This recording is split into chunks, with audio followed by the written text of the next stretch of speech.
acaban transformándose. Michel Foucault, el autor de Vigilar y Castigar, entre otras obras que le facilitaron una buena posición en el mundo intelectual, aunque no libre de críticas, planteó la hipótesis de que había dos historias de la verdad. Por un lado tenemos la que sería una especie de historia interna de la verdad. Esta es la que se relaciona con la historia de las ciencias. Además, él destaca que habría otros sitios en los que se forma la verdad, donde se la define a partir de un determinado número de reglas de juego. Por supuesto, en este segundo caso, podemos toparnos con una fabricación de verdades, creencias que se presentan como válidas, no por su apego a la realidad, sino debido a que conviene a ciertos regímenes políticos. Pensemos en datos de la economía, ya que esta información puede ser objeto de más de una tergiversación. Afortunadamente, contamos con la posibilidad de advertir esas perturbaciones y vale la pena hacerlo. Con ese propósito, nos acompaña vía telefónica Mauricio Ríos García, quien es economista, reconocido intelectual, con reflexiones que se publican en diferentes medios de comunicación, autor además de La década perdida de Occidente, obra que fue publicada en España, fundador de Crusoe Research y socio fundador de Kenya Wealth Management. Muy buenos días, Mauricio, y gracias por estar una vez más en Contraviento y Marea. Muy buenos días, estimado Enrique. Mauricio, el agradecido soy yo. Un saludo. Hay que llevar adelante, como lo hiciste en tu página en una reciente publicación, una evaluación económica del segundo trimestre del año 2017. Por supuesto, hay diferentes aspectos que deben ser considerados. Partamos con una mirada global, el escenario internacional, los cambios que ha experimentado y todas estas invitaciones para algunos al entusiasmo y en otros casos a la mesura. Exactamente. Bueno, lo primero, el FMI acaba de publicar sus expectativas, sus perspectivas de crecimiento de la economía global y estas resultan sorpresivamente optimistas, revisándolas al alza para cerrar el año con un 3,5% de crecimiento del PIB global. Esto se explica fundamentalmente por la disipación del riesgo político en Europa. Y los datos empresariales y de crecimiento, datos macroeconómicos optimistas, fundamentalmente desde Alemania, desde España e incluso desde Francia e Italia, que eran los lugares que mayor inestabilidad estaban otorgando a la Unión Europea, básicamente. Sin embargo, tan pronto como en la anterior semana, Mario Draghi, el titular del Banco Central Europeo, ha declarado sobre el hecho de que la inflación no se encontraría en los niveles que le gustaría. Es decir, esto significa que eventualmente podría haber políticas expansivas todavía por parte del Banco Central Europeo que generen inflación. Por el momento, esto llama a la cautela respecto a lo que pueda pasar en el viejo continente. Sin embargo, todavía hay signos de optimismo gracias al mismo viejo continente. Vamos a ver qué es lo que sucede todavía en el próximo trimestre. Y al mismo tiempo, todavía sobre las perspectivas globales, contrariamente a lo que sucede con la Unión Europea y contrariamente a lo que ha venido sucediendo desde principios de año, en este segundo trimestre, lamentablemente, las políticas de Donald Trump están siendo bastante poco optimistas porque no está cumpliendo con todo lo prometido, sobre todo en relación a la reforma sanitaria, en relación a los recortes fundamentalmente de impuestos y los recortes del gasto, que deberían haber sido bastante más significativos que lo que ha hecho hasta ahora, y lamentablemente se puede acercar un impeachment en Estados Unidos que otorgaría mucha inestabilidad política e incertidumbre sobre lo que pueda pasar en Estados Unidos, ya incluso en un del corto al mediano plazo, sobre el crecimiento y que lo que pueda suceder con los bonos soberanos fundamentalmente y la renta fija. La pasada semana, el CEDIV en La Paz organizó un ciclo de conferencias acerca de las inversiones chinas, no solo en Bolivia, sino a nivel latinoamericano. Destacaban algunos especialistas, investigadores que llegaron de Perú, por ejemplo, que había problemas relacionados con la vulneración de normas ambientales y por otra parte con el hecho de no respetar las disposiciones de carácter laboral, social, que desde luego un régimen que supuestamente pretende beneficiar a la clase trabajadora llama la atención la falta de rigurosidad en cuanto a la exigencia del cumplimiento de esas disposiciones.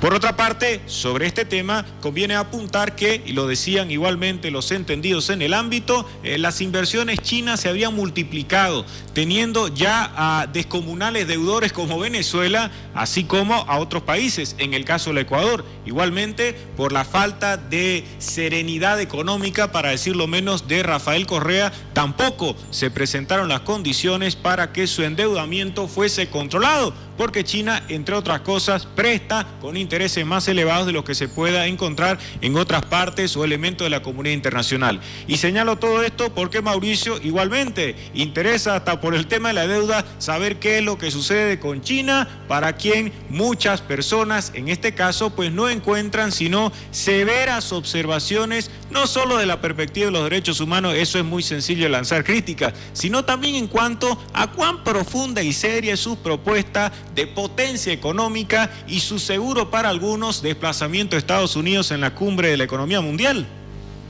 Sí, correcto, vamos. Primero, que China no está pasando exactamente por su mejor momento, necesariamente, hablando económicamente. Si bien se está proyectando que el crecimiento está repuntando para crecer y para cerrar el año alrededor del 6,9%, China ha tenido problemas ya por lo menos los últimos 5 años, al menos desde el inicio de la gran recesión, sobre todo entre 2007 y 2009, y esto le está generando bastantes conflictos y ellos mismos no están sabiendo muy bien cómo sobrellevar el asunto, sino es justamente devaluando su moneda. Ahora, en cuanto a las políticas que está teniendo hacia el exterior de China, y fundamentalmente en materia de inversiones, que es lo relativo a la pregunta justamente, pues es lo que está pasando en todo el mundo, es decir, prácticamente China está comprando el mundo. ¿Qué pueda suceder exactamente a partir de eso? No lo sé, es demasiada incertidumbre y sería prematuro decir qué es lo que sucede exactamente. Pero por el lado de Bolivia, vinculado con la China, sí, exactamente. Hace poco Bolivia declaró, entre ayer o incluso antes de ayer, que Bolivia había dejado de depender del Banco Mundial y del FMI fundamentalmente en cuanto a créditos, pero esto los ha reemplazado justamente con créditos de la China. El endeudamiento público externo que ha tenido Bolivia respecto a la China ha saltado, pero estratosféricamente. Es impresionante el nivel de endeudamiento que ha tenido Bolivia a partir de más o menos el año 2011 a la fecha. Es decir, hemos pasado de tener menos de 100 millones de endeudamiento al año 2010 a tener más de 835 millones de dólares de endeudamiento con la China alrededor del año 2014. Parece haber caído relativamente a niveles de 700 millones en 2016. Pero pasar de tener menos de 100 millones a en menos de 3 años, entre el 2011 y el 2014, un endeudamiento de 835 millones con la China, y de los que al menos se sabe realmente, con cifras oficiales, es realmente alarmante. Y no solo esto, sino también, como tú mismo mencionabas, el nivel, las tasas que se debe pagar, los intereses que debe pagarse por esta deuda son prácticamente el doble de los organismos que estábamos mencionando más temprano. Es decir, nos endeudamos prácticamente a tasas del 3%. Esto es sumamente caro, es la deuda más cara que tenemos bilateral fundamentalmente y con el exterior al momento. Es decir, es un crédito demasiado caro y de demasiada mala calidad. ¿Qué vamos a hacer a futuro con todo esto? Pues va a ser muy complicado. Realmente va a ser muy complicado y veremos al mismo tiempo cuál es la fortaleza del país eventualmente para poder negociar con el gobierno chino. ¿Qué pasa con el ámbito latinoamericano? Muchos países tienen todavía que sufrir las consecuencias claramente negativas del socialismo del siglo XXI. Está el caso de Argentina, también Brasil, con sus incontables temas ligados a la corrupción, y por supuesto Venezuela, la mayor demostración de que el socialismo no fracasa debido al hecho de que haya un embargo o bloqueo internacional, el clásico argumento que se emplea para justificar la miseria en Cuba. Bueno, América Latina en términos generales ha estado sufriendo una desaceleración, incluso ha llegado a la recesión fundamentalmente en los últimos 3 años. Esto es preocupante. Sin embargo, a pesar de que se tenían las expectativas de que América Latina cerrara este año con un crecimiento de alrededor del 1%, el FMI acaba de publicar justamente sus perspectivas, revisándolas hacia la baja, es decir, crecería ligeramente por debajo del 1% que se estaba pensando. Esto fundamentalmente porque las perspectivas de crecimiento o recuperación, si se prefiere, de países como Brasil o Argentina, están siendo también a la baja. Macri no está cumpliendo con lo prometido, no está sabiendo manejar estructuralmente su economía, al mismo tiempo Brasil tiene problemas políticos muy serios. Vamos a ver qué es lo que sucede todavía con Michel Temer, pero el caso ya realmente absurdo es el de Venezuela, por supuesto. Entre estos tres países, y fundamentalmente entre Brasil y Venezuela, están otorgando mucha incertidumbre respecto a qué es lo que pueda pasar con toda la región, incluso para cerrar el año. Esto es el corto plazo. Vamos a ver qué es lo que sucede con Michel Temer y si Nicolás Maduro finalmente termina cayendo o renunciando antes de seguir añadiendo mayores dosis de inflación, que por cierto han alcanzado nuevos máximos en este último mes, y la hiperinflación se está acumulando a más del 800% anual. Esto es realmente grave y vamos a ver qué es lo que sucede. Entre estos tres países, fundamentalmente Venezuela y Brasil, están llevándose el crecimiento latinoamericano por delante, que afortunadamente se veía positivamente observado por economías como la colombiana, la peruana o la chilena, que a pesar de todo habían respondido a los vaivenes, vamos, de la economía internacional con apertura, con reducción de impuestos, contrariamente a lo que había sucedido con Venezuela o Brasil, que respondieron con proteccionismo y con incremento de impuestos y con mayor gasto, etcétera, que es justamente lo que viene haciendo Bolivia y que es justamente algo que no funciona y que Bolivia debería estar revisando ya de inmediato si no quiere seguir con la misma suerte. García, estamos conversando con Mauricio Ríos García desde Cochabamba, hablando sobre el crecimiento económico. ¿Crecimiento a la boliviana o española? Es uno de tus últimos artículos publicados, Mauricio, donde haces un análisis de la realidad. Se puede decir que Bolivia es muy peligrosamente la España de los momentos previos al 2009. Exactamente, lo que sucedía en momentos entre 2007 y 2009 fue que España había estimulado su economía por el lado del crédito artificialmente barato, fundamentalmente estimulado por el Banco Central Europeo. Esto generó toda una burbuja inmobiliaria, como nosotros ya sabemos. Fue una de las burbujas inmobiliarias más grandes que se conoció hasta ese momento en todo Occidente, proporcionalmente hablando, por supuesto. Fue escandaloso, y con la caída de Lehman Brothers el efecto contagio provocó el pinchazo de la burbuja española. Entre 2007 y 2009 España empezó a negar la crisis, empezó a negar los efectos de la crisis, diciendo que España estaba jugando la Champions League de la economía mundial, que no tenía ningún problema, que el sistema financiero español era el más sólido del mundo y que estaba preparado para seguir recibiendo las inversiones del mundo que había recibido hasta ese entonces. Muy pocos meses después, las declaraciones de Rodríguez Zapatero provocaron eventualmente que se vieran oscurecidas por una caída tenían un superávit del presupuesto público de alrededor del 5%, y en muy pocos meses cayó a un déficit del 11%. Esto fue realmente impresionante, llamó mucha atención, fue objeto de estudio por parte de economistas, pero al mismo tiempo objeto de bochorno en materia política. La mejor solución que tuvo Zapatero para este problema fue, ya luego de que negó la crisis y perdió mucho tiempo en elaborar políticas que la pudieran asumir, implementó el Plan E, el famoso Plan E, que significó toda una batería de medidas que fueron primero las que causaron justamente la crisis, la generación de la burbuja inmobiliaria, para que eventualmente en 2011 volviera a fracasar con mayor gasto, mayor endeudamiento, mayor incremento de impuestos, para terminar adelantando elecciones, para terminar primero renunciando y luego adelantando elecciones para que luego gobernara el Partido Popular, que es tradicionalmente su rival político. Eventualmente España tenía que haber hecho ajustes justamente contrarios a los del Plan E, y a los que habían generado justamente la burbuja inmobiliaria, es decir, incrementando tasas de interés crediticia, fundamentalmente reduciendo el gasto, reduciendo impuestos y atrayendo capital privado fresco, capital extranjero privado fresco, para que invirtiera en el país. Se pensaba que con el Partido Popular esto se iba a dar realmente y se iba a dar de inmediato. Me imagino que tuvieron mucho miedo por la inestabilidad que significaba, por el riesgo político que significaba, y optaron por el camino gradual. Y no solamente por el camino gradual, sino por algunas políticas que se asemejaban mucho más a las de Zapatero, que fueron las del fracaso. Me refiero al incremento de impuestos fundamentalmente y a una reducción del gasto demasiado tímida.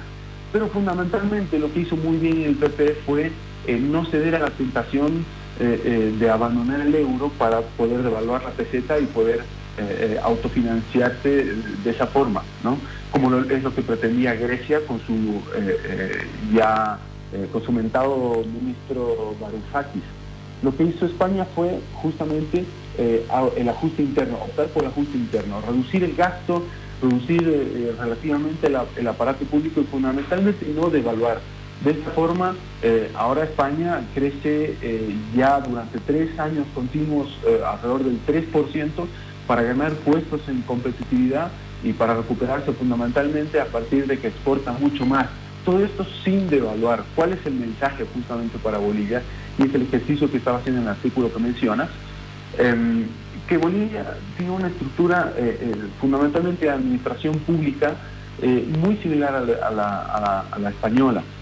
Y lo que está sucediendo ahora es que justamente como estamos incrementando como España hasta el 2009 el déficit público, el déficit fiscal, no podemos incurrir en la devaluación. Es decir, autofinanciarse mediante la devaluación del boliviano sería un error y le agregaría más gasolina al fuego que ya se está creando por los problemas internos y desajustes y desequilibrios que hemos causado durante toda la etapa del auge. Es necesario corregir todos los errores que se ha cometido durante la etapa del auge, echándose para atrás. Si el Estado ha crecido demasiado y no produce nada y no genera valor de esa forma, entonces lo ideal sería empezar a reducir justamente el tamaño del aparato público, reducir el gasto o al menos congelarlo y no devaluar fundamentalmente. El ajuste tiene que ser interno. España nos está mostrando el camino sobre cómo se deben hacer las cosas. Ojalá aquí los ajustes no fueran graduales, en todo caso se acaba el tiempo como para poder hacerlo de esa forma, pero fundamentalmente lo que no debe hacerse es justamente devaluar.